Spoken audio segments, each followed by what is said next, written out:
İndi onlar 1967-ci ildə əyləşdikləri həmin yerdə xatirələrini bölüşürlər. Hardasa ya sentyabrın axırı idi, ya oktyabrın belə əvvəli idi. Gördük ki, direktorla bir xanım, sonradan bildik ki, Zərifə xanımdır. Bir də balaca bir arıq, sarışın, gülərüz bir oğlandı. Bunlar gəldilər və biraz söhbət eləyəndən sonra mənə çağırdılar ki, bəs keç burada otur, bəs o oğlan sənin yanında oturacaq. Sonra təbii ki, biz tanış olduq bir-birimizlə. Uşaqlarla çox xoş münasibətlərdə idi. Müəllimlərlə nəzakətli.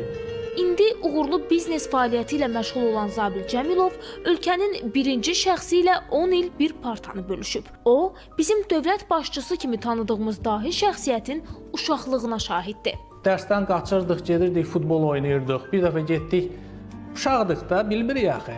Gedib məktəbin arxasında futbol meydançası var, orada futbol oynayırdıq. Da bilmirik ki, direktorun pəncərələri, bilirik, bir direktorun pəncərələri düz ora baxır. Amma firavunu oynadıq da, uşaqdıq da.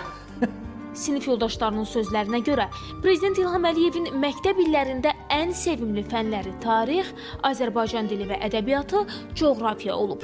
Məhz bu marağın, köklü biliklərin nəticəsidir ki, dövlət başçısı bugün yeni coğrafi reallıqlar yaradır, müxtəlif dillərdə səlis müsahibələr verir, ədəbiyyata, mədəniyyətə, incəsənətə xüsusi diqqət göstərir və sözün əsl mənasında tarix yazır.